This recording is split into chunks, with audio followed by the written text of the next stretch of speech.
배우자의 불륜. 아마 우리에게 꽤 익숙한 또 아주 고통스러운 주제일 겁니다. 그런데 오늘 우리가 들여다볼 이야기는요, 이 문제를 완전히 다른 시각에서 접근합니다. 이게 단순히 한 사람의 도덕적인 문제가 아닐 수도 있다는 거죠.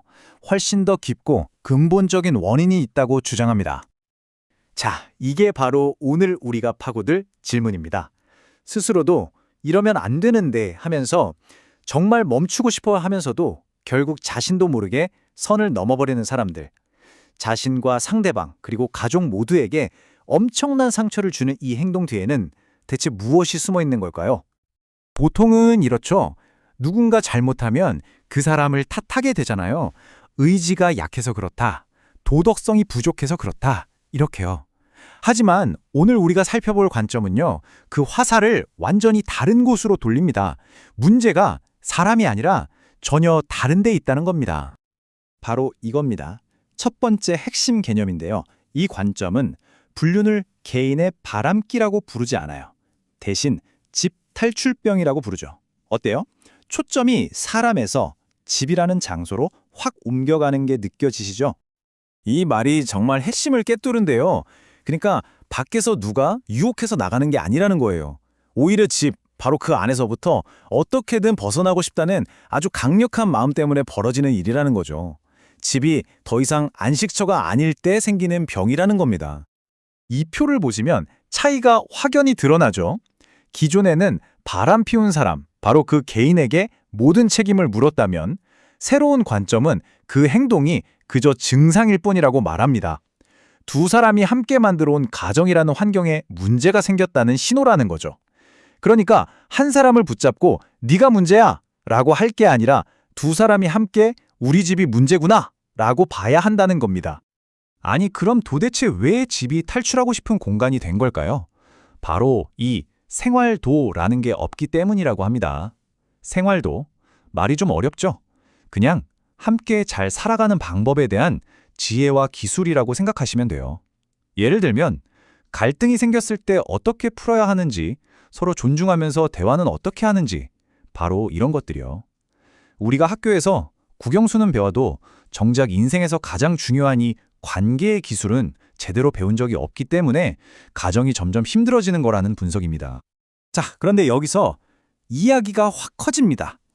한 가정의 문제를 넘어서서 인류 전체의 이야기로 넘어가거든요. 조금 거창하게 들릴 수도 있겠다 싶으실 텐데요. 이 관점은 부부 사이의 갈등을 그냥 두 사람의 문제로만 보지 않습니다. 오히려 인류가 아직까지 풀지 못한 아주 커다란 숙제, 어떻게 하면 다 같이 조화롭게 살 수 있을까? 바로 이 문제의 축소판으로 보는 거예요. 그래서 이걸 개인의 문제를 넘어선 우주적인 과제라고까지 말하는 겁니다. 이 관점은요, 되게 구체적인 시간표까지 제시합니다.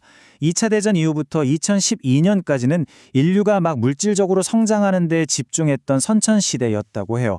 그리고 이제 그 시대가 끝났다는 거죠. 그래서 우리 앞에는 그 성장이 남긴 새로운 숙제가 놓였다는 겁니다. 바로 정신적으로 어떻게 조화롭게 함께 살 것인가 하는 문제요. 결국 이 모든 이야기는 딱 하나로 모아집니다. 인류에게 주어진 위대한 숙제는 딱 하나. 바로 함께 잘 사는 법을 배우는 것. 이게 바로 처음이자 마지막 과제라는 겁니다. 아니, 이렇게 거대한 숙제를 대체 어떻게 풀어야 할까요? 여기서 정말 독특한 해법이 나옵니다. 바로 우리 각자의 고통을 창조적인 에너지로 바꿔버리자는 거예요. 방법은 아주 구체적으로 4단계로 나와요. 첫째, 일단 당사자들이 모여서 자기들의 고통을 연구하는 겁니다. 그냥 힘들어만 하는 게 아니라 파고드는 거죠. 둘째, 그 안에서 어떤 보편적인 원리가 있는지 분석해내고요. 셋째, 이걸 가지고 영화나 연극 같은 예술 작품으로 창조를 하는 겁니다. 그리고 마지막으로 이걸로 온 세상을 교육하는 거죠. 이 말이 이 해결책의 최종 목표를 정확하게 보여주죠. 단순히 나 혼자 치유받고 끝나는 게 아니라는 거예요. 내 경험을 모두가 공감할 수 있는 지혜로 만들어서 전 세계랑 나눠야 한다는 겁니다. 자, 그리고 이 비전은 여기서 한 걸음 더 나아갑니다. 이게 바로 한 국가가 세계적인 문화 리더가 될 수 있는 길이라고까지 이야기하거든요. 이 슬라이드에 나온 것처럼요. 만약 우리 한국인들이 이런 삶의 문제를 깊이 파고들어서 이걸 아주 수준 높은 영화나 영상 같은 컨텐츠로 만들어낸다고 상상해 보세요. 그러면 전 세계가 그 지혜를 배우려고 우리를 주목할 거라는 겁니다. 마치 스펀지가 물을 쫙 빨아들이는 것처럼요.